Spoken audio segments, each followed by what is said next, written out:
Alright, so in this short video I want to show you how to import the meshes, very shortly how you might use them, and also how to set up a camera like this so it looks into a part of your level.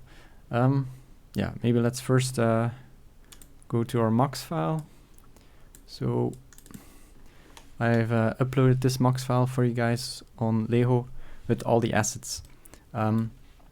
As you can see, they're all like shoved into each other, and that's because they're all visible and they all have their pivot point position at 0. So if you export something out of mux, normally the pivot position in Unreal will be the origin in mux. So wait, I should maybe mute.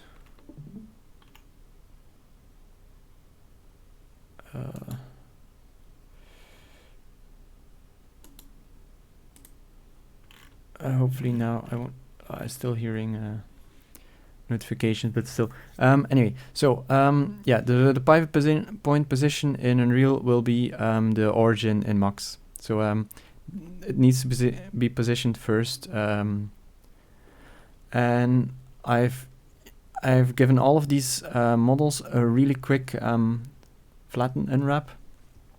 It's not super important that you do that while you're creating your own models, but I think those few clicks are worth it. So if you apply like a panel material on there just to see how it would look, that you kind of get the idea. So if I add a no, wait, not here, this button here. If I add a checker pattern on it,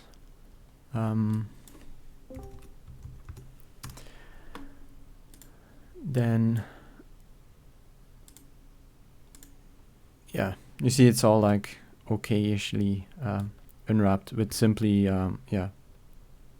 just a simple unwrapping. But yeah, so this is all pretty much placeholder, so you don't have to worry about it. And yeah, you can just go ahead and select all of these items. They also all have a reasonably good name. Yeah, this is called laid shapes, but like side pillar, basic pillar, half door half. Yeah, some of these, but something of a respectable name. So we can go ahead and export everything, export selected. I make a habit of always using export selected. If you, especially in some more complex scenes and projects and so on, you might have other stuff around in your scene. So if you, then you often end up like accidentally exporting something you don't want. I think if you make a habit of always clicking the export selected button, like it's one extra click to export the correct thing, to select the correct thing, and then going here, that's the same. You never make that mistake. So I'm just gonna call it pieces, but I'm gonna import this one first. But here I'll call it pieces B. And then so here it's pretty. I think these are the defaults, but you definitely want to export smoothing groups, and you want to preserve the edge orientation. Possibly sometimes with some minor issues you might have to turn on triangulate, but most of the other things don't matter. And ideally also you want to have your tensions and binormals, and then all the other things are basically turned off, or so animation, but there's no animations in there, but still I turned that off. There's no audio. And also especially this embed media, if you have like things with textures on it, it will try to also get that into Unreal by default. And then the only important thing here is to set up is the units. So I'm having my mux set up as generic units that are centimeters, or that I use as centimeters, so I just need this scale factor of 1. I think if you export to Unity, since Unity uses meters, but basically also here this is the default setting as well, and I think this is corresponds what you have set up there. And then other things here, and then the axis conversion, this is a bit I still truly never truly understood why why we do it this way. But so Mux is Z up, and Unreal is also Z up. But if you simply leave it here to the default Y up, it works perfect. So you don't have to change this. And then this is, I think, the recommended, but yeah, you might, maybe a new version will work as well. But yeah, basically most of the things are just the default settings. And then we should have, you might have some things with some warnings or something, but most of the time it's not super important. So in Unreal, create a folder called meshes, and you can go ahead and import our file. So I'm gonna import this file, which still has a mistake in there, but I left it in there on purpose, since I want to show you how I fixed it. But actually I already fixed it in the Mux file, but you might still encounter the same issues sometime in your life. So I'm gonna open this one, and then here it should look like this. So here are some settings that are important. So first of all, obviously, skeletal mesh. It's not a skeletal mesh, it's just static mesh. And then here are some settings here. So auto generate collision. If you do this, it will sort of create an overall collision model, like which doesn't correspond that well to our shapes. So for example, our door, if we leave this on, won't have the collision. So no, wait. Our door will have collision and won't act as a door anymore, since we won't be able to pass through it anymore. So most of the time you actually don't really want to do this. Most of the time you want to either make like general collision volumes that sort of engulf multiple shapes at once. Since this is just a collision for players to walk through it and so on, not for like a bullet or something to go through it. That can be done on visual collision, and we don't have bullets here. And if you have something like a door or something, then you might have your custom collision, and then sometimes you want to auto-generate your own collision, but you can still do that on a mesh per mesh basis. So turn this off. I'm gonna leave it on so you can see what happens, and then I'll also be able to fix it. And then something else that's important here is generate light map UVs. Again, I'm gonna turn it on or leave it on. But in a lot of cases, the generated light map UVs from Unreal are not as good as sort of a light map you can create with a few clicks on your own. For simple meshes, there's not much difference, but the more complex the mesh becomes, the better you can, or the more difference there is between the auto-generated light maps from Unreal and the auto or quick UVs that you can make in just a few seconds on your own. But in this case, I'm gonna leave it on, but later on, especially if you have more complex meshes, you might wanna reconsider, create your own quick UV light map UVs, which are basically unique UVs, but I'll come back to this at a later date. And again, also wanna highlight this option here, 1 convex hull per UCX. This is important if you create your own collision volumes for your own meshes, so they're called UCX volumes, or and then if this option is still on, it will like merge them into one, and again you won't be able to walk through your door. So if you create your own collision for a door with an opening in the middle, well, for your door frame, I should say, with an opening in the middle that you can pass through, if this is turned on, that opening will be blocked. But again, we'll come back to this at a later date, but I just want to highlight it. So basically, turn this one off, leave the others as a default. Then these miscellaneous things, those are fine. And then material, I think here it says create new materials or create instance materials or something. In our case, we want to create our own materials yeah, like in Unreal, we don't want like Unreal to create like pre-made materials for FBXs when we import them. So set this do not create material. All right, so if you have like a material in Max on there, it will try to match that material somehow, but it's like an entirely different shader setup and so on. So it's almost never worth it. I mean, this is for noobs who don't know what materials are. And also these import textures, you don't want to do that. We want to manually import our own textures and so on. Okay, so go ahead and either click import, since it's just one file, or import all if you have a bunch of files. But as you see, in our one FBX file, we have multiple, wait, actually, there's the merge option somewhere that I skipped, but with the default option, it splits it up into all these different models. So if there are different models in Max, you put them in one FBX file, they're sort of split up again. And the name right here is pieces, as I called the FBX, and then underscore base, as I called the part here in or whatever it is. It's this name is transferred first through the FBX file onto the Max file. So yeah, that's good. That looks good. We can start using all of these. There might have been, and so the issue, so there's one mesh with an issue, which I fixed for you guys, but it's here.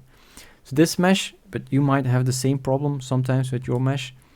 As you can see, the mesh seems to be flipped, right? You can see the inside everywhere of all the shapes, but so all these faces seem to be flipped. So let's go ahead and let's fix it in Max. First need to find it, so I'm gonna press H. So it's the great shape, okay. Then we have it selected. Then I'm gonna press Alt Q to go into isolation mode, right? And as you can see, everything's fine with this mesh. There's no issues here in Max, but somehow there must be something, or it looks fine at least, but somehow something is wrong with the mesh, and in Unreal everything's inverted. So one way to sort of erase, is that the correct word? Or override issues that could be part of a mesh is to use the box method. And I'll simply show the box method. So basically, if I create a new box, everything about this model will be perfectly fine, or should be perfectly fine. So let's place that 0, 0. Let's convert it to an edit poly, right? So there should be nothing wrong with this mesh. And then if I simply attach this shape to it, okay, then the grade object doesn't exist anymore. I can now isolate on box 001.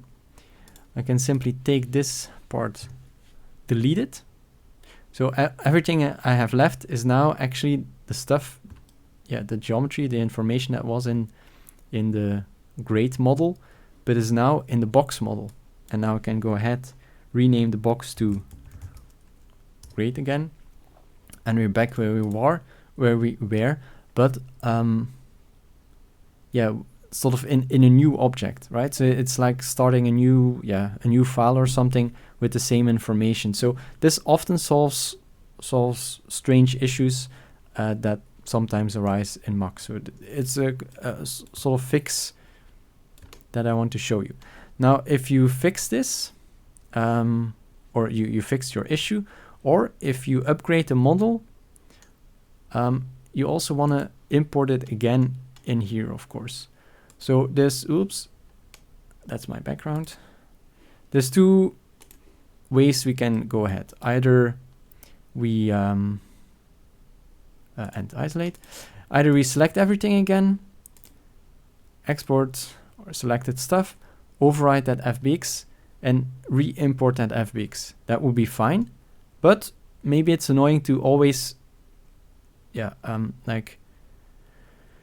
always select everything and put it in the one FBX. What we can also do is, let me select it again, great, here, is to, is to just have this one selected and just export this one. So let's call it great fixed.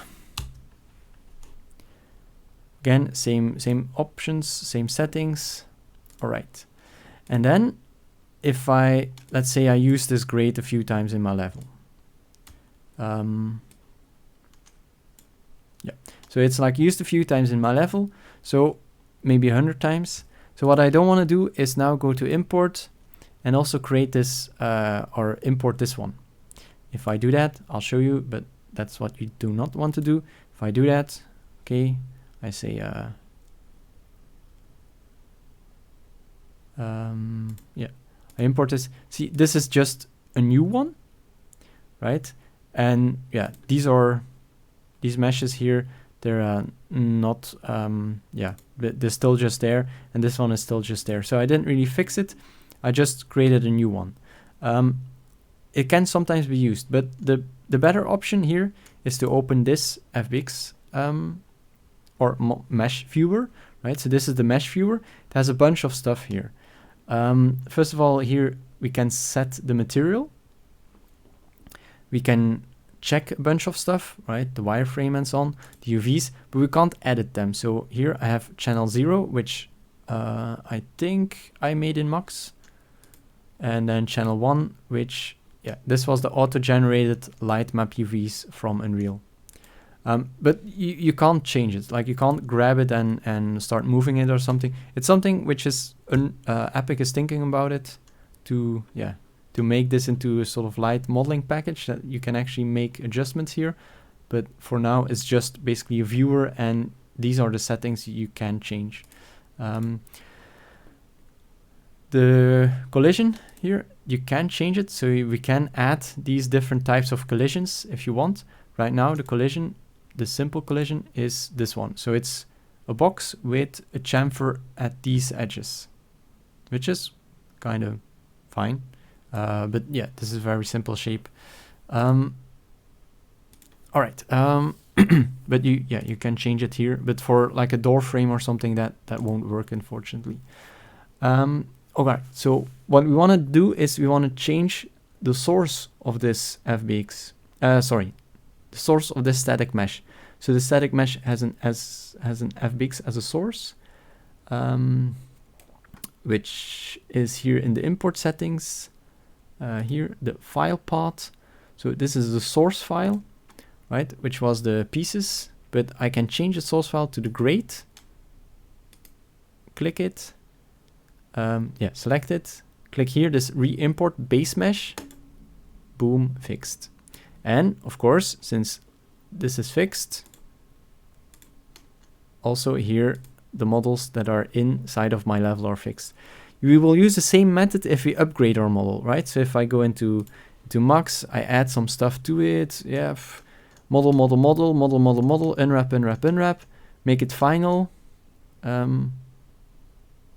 Yeah, and you basically go through the same process, right? So if I add extra chamfers here and I unwrap all this stuff and extra details, I go through the same process and I upgrade this. It's instantly upgraded, right? So that goes for all the parts. Okay, I think that's sort of clear.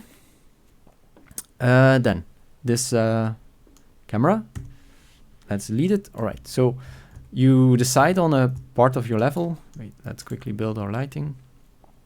Hopefully the stream and sound is still smooth while building. Let's check. Yeah. Seems okay, but I'm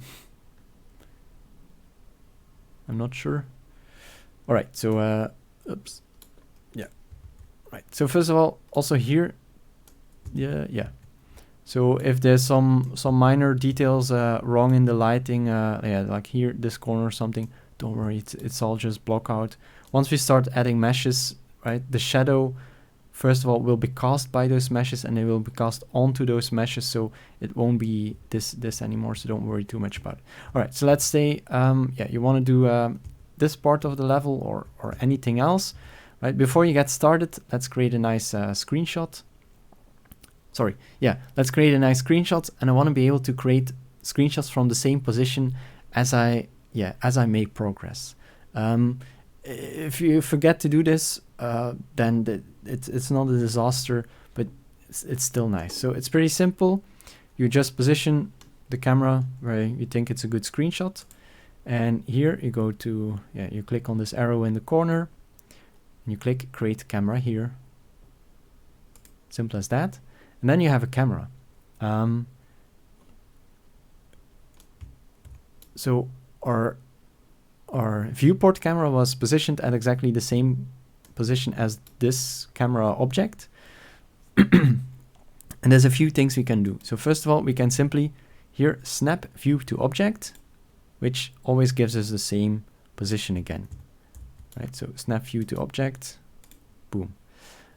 Something else we can do is, if you want to move this camera about, you can also say pilot camera, and then if we move the camera now, the viewport camera now, just using the normal viewport things, we can actually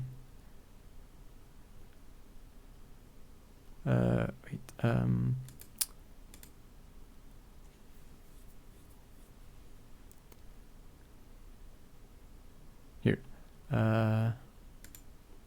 no, yeah, here. Okay, so we're in this, so go back to perspective view, and then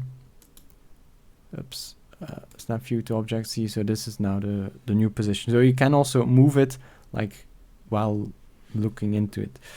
But yeah, that's the way you can do it. If you don't want to accidentally move it about, like if you, while you're selecting it or something, you can go to transform here and say lock actor movement, and then the whole transform is locked, and it will stay in place forever. Yeah, all right. And then to start using these meshes, it's best to use to sort of set this material as a start, maybe before you put it in the level. But again, it's not super important, so I have this I guess the light gray. You might all want to save everything, save all this stuff, and then start placing them in there.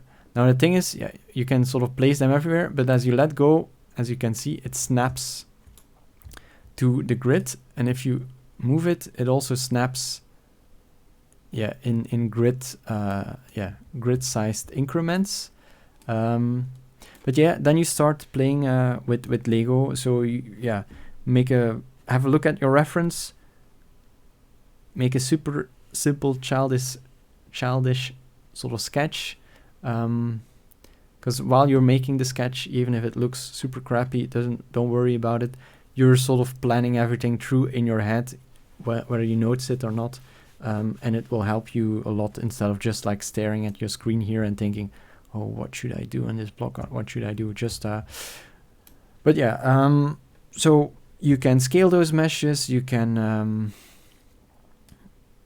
you can basically do what you want. They don't have to be. You can stretch them a little bit. You can, if you press Alt, you can copy them. Let's see.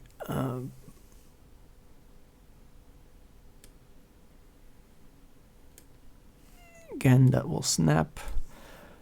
Again,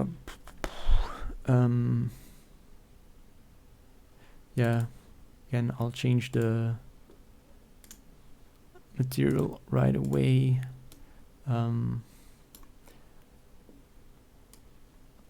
You can use pieces at strange positions or in strange ways.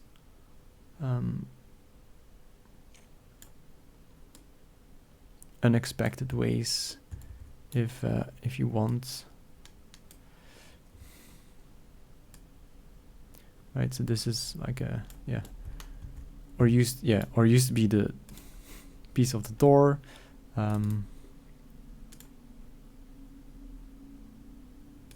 Here, no,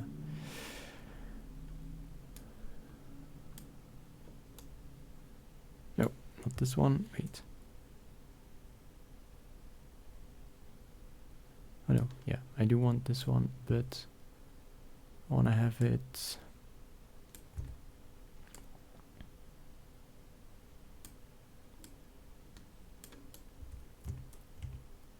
Yeah, like this.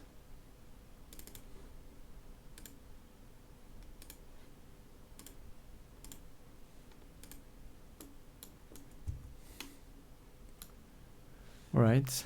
Yeah, I'm just making a super stupid example, but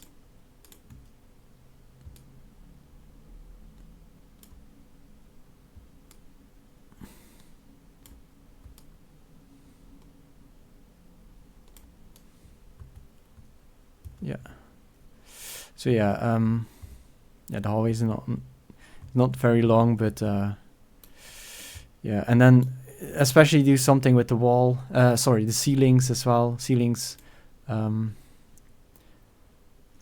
Interesting. I also put a light here, so something like this, and the light has. Oh, okay, I see. No, the light doesn't have two material. It should have two materials. Yeah, let's fix that. So in here and isolate. Let's grab the light. Isolate the selection. All right. So I want this box and this box to have two different materials. Or maybe, yeah, just do that. All right. So basically, if I select those faces and I go to material ID, I see this was set to 2, and if I select those faces, these were all set to 1. So material IDs is the way to do it, right? To have two materials on different parts of the model. But it doesn't get exported if you just set it here in the model. What you have to do is you have to apply a material on it. So a multi-sub-object material, whatever, and you need to have two materials in here that have a different name, right? So here 03/default, 02/default, 03/default. That will do the trick. Yeah, you can also yeah, just change this. It just needs to be different string. But yeah, ideally you give it a better name, like yeah, base and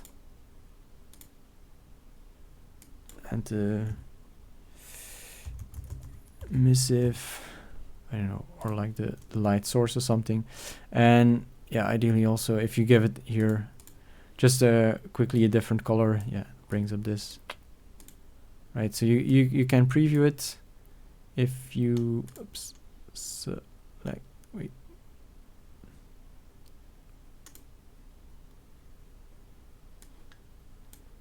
yeah, okay. So material ID 2 should have this one. Right, so with a material on it, applied on it with two different names, if we export it now, yeah, light, yeah, light model fixed. Again, embed media is turned off, so it shouldn't sort of, yeah, have any textures or materials in it, but still with the two different names, if I now go in here, change the source,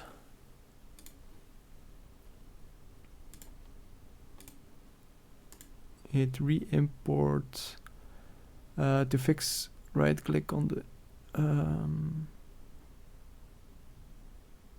yeah, right? So it doesn't used to give that option, but basically, yeah, now you have two different materials, and I can go ahead and have the basic gray for this one, and the blue light material for that one. So yeah, now I can use that way.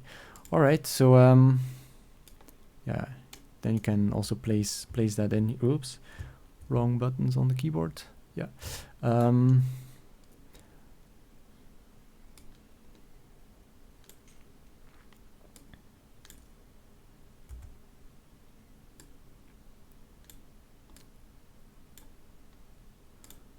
And maybe that's placed.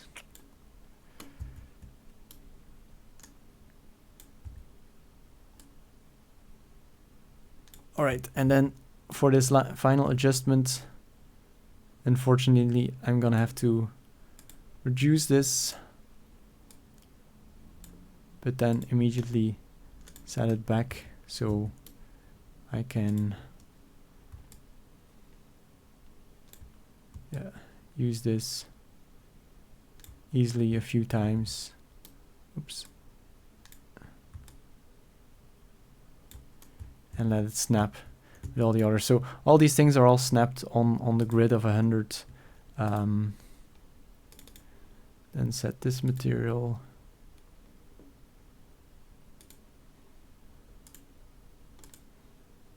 There. Okay, so yeah, you can do cooler stuff than this.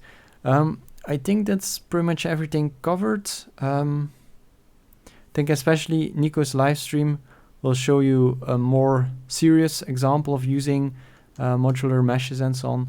But yeah, and also in the slides that was a little bit, this is just as I go without really thinking about it. But yeah, thanks for watching, and good luck with the start of milestone 2.